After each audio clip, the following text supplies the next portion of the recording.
ওয়াকফ সংশোধনী বিল নিয়ে সারা ভারতবর্ষে আন্দোলন চলছে। বিভিন্ন অরাজনৈতিক সংগঠন, রাজনৈতিক সংগঠন, ধর্মনিরপেক্ষ বিশেষ করে যারা, তারা ভারতবর্ষে এই আন্দোলন সংগঠিত করছে।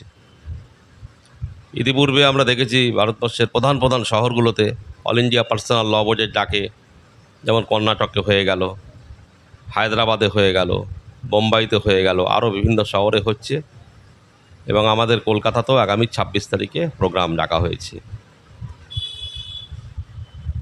মালদা মুর্শিদাবাদে যে ঘটনাটা ঘটানো হয়েছে, এটা খানিকটা সাজানো ঘটনা বলা যেতে পারে, প্রশাসনে খানিকটা ব্যর্থতাও বলা যেতে পারে। তো আমরা এই সাম্প্রদায়িক রাজনীতির বিরুদ্ধে,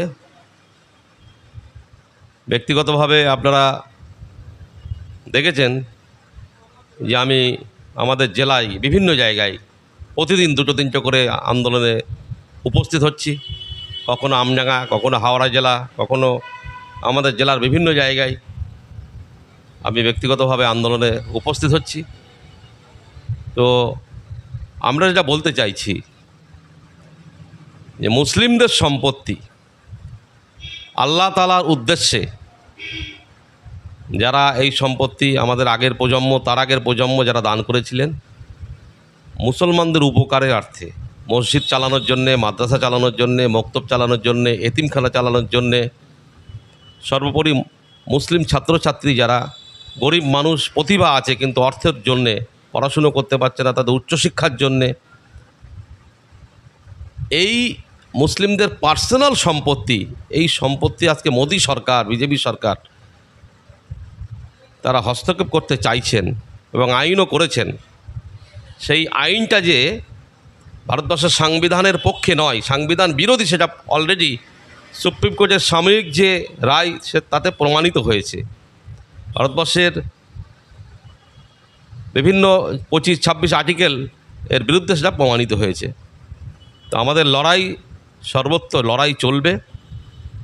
আমরা আমাদের আন্দোলন একদিকে যেমন মোদী সরকারের বিরুদ্ধে চলবে, আর একদিকে আমরা পশ্চিমবঙ্গ সরকারের মাননীয় মুখ্যমন্ত্রী মাননীয় মমতা বন্দ্যোপাধ্যায়ের কাছে অনুরোধ করব যে বিভিন্ন অন্য রাজ্যে বিজেপি বিরোধী যে সমস্ত সরকারগুলো আছে, যেমন কর্ণাটকের কংগ্রেস সরকার, যেমন আমাদের তেলেঙ্গানার কংগ্রেস সরকার, তারা যেমন বিধানসভার বিশেষ অধিবেশন ডেকে এই আইন, কেন্দ্রের যে আইন ওয়াকফ সংশোধনী বিল তারা মানবে না, তারা এটা প্রত্যাহার করার জন্যে বিশেষ অধিবেশন ডেকে ওটা বাতিল করার জন্য আবেদন করে তারা লোকসভার স্পিকারের কাছে পাঠিয়েছেন, প্রধানমন্ত্রীর কাছে পাঠিয়েছেন। আমাদের রাজ্যের মুখ্যমন্ত্রীর কাছে অনুরোধ করব অবিলম্বে আপনিও পশ্চিমবাংলার বিশেষ অধিবেশন ডেকে ব্যবস্থা করুন।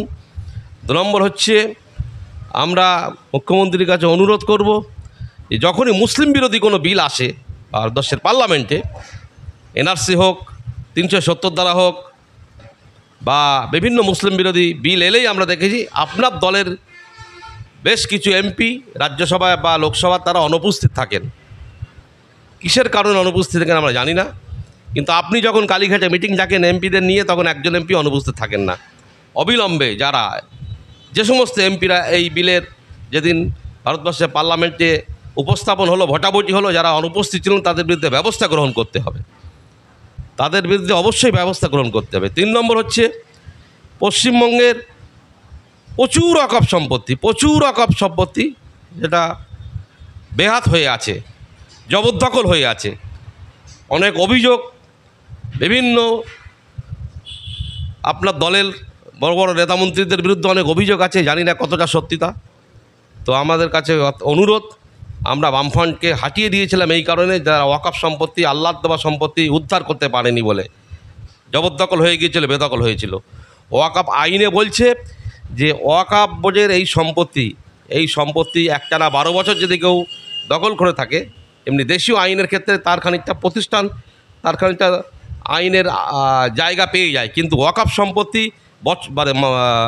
100 বছরের বেশিও যদি কেউ দখল করে থাকে সেটা আইনে বৈধতা পায় না। অর্থাৎ অবিলম্বে পশ্চিমবঙ্গে যে সমস্ত ওয়াকফ সম্পত্তি বেদখল হয়ে আছে সেই সমস্ত সম্পত্তিকে পুনরুদ্ধার করে ওয়াকফ বোর্ডের আন্ডারে আনতে হবে, এই সমস্ত আমাদের দাবি। 4র্থ দাবি হচ্ছে, আপনার কাছে অনুরোধ করব আপনি এই ওয়াকআপ আন্দোলনটাকে দিল্লি গিয়ে করুন এটা বলবেন না। কেননা যখনই ওষুধের দাম বাড়ছে, সে তো দিল্লি বাড়াচ্ছে, আপনি তখন বলছেন পশ্চিমবঙ্গের প্রত্যেকটা ব্লকে আপনি পঞ্চায়েতে আন্দোলন করছেন আপনার দলকে নিয়ে। যখন 100 দিনের টাকা বন্ধ হচ্ছে, আপনি প্রত্যেক ব্লকে আন্দোলন করছেন। 100 দিনের টাকা বন্ধ করছে কে? কেন্দ্রীয় সরকার, দিল্লির সরকার। পশ্চিমবঙ্গের প্রতি বিভিন্ন বাঞ্ছনা যখন হচ্ছে, দিল্লি বাঞ্ছনা করছে আর্থিকভাবে, আপনি ব্লকে আন্দোলন করছে। যেহেতু দিল্লি করেছে, তাহলে আপনি দিল্লি গিয়ে আপনি দিল্লির কেন্দ্রীয় সরকার পশ্চিমবঙ্গের উপরে আর্থিক অনটন করলে আপনি দিল্লি না গিয়ে পশ্চিমবঙ্গে আন্দোলন করছে আপনার দল। আর যখন মুসলমানদের আল্লাহ দেওয়া সম্পত্তি, ওয়াকফ সম্পত্তির ওপরে আইন আনবে, তখন রাজ্যের মানুষ রাজ্যে আন্দোলন করলে আপনার কেন এত আপত্তি?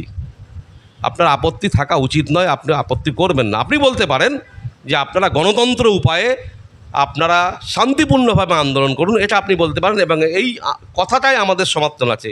এবং আমরাও বলতে চাই যে এই আন্দোলন গণতন্ত্র উপায়ে আন্দোলন করতে হবে, শান্তিপূর্ণ আন্দোলন করতে হবে, যাতে শান্তি বিঘ্নিত না ঘটে, সেইভাবে আমাদের বৃহৎ আকারের আন্দোলন করতে হবে।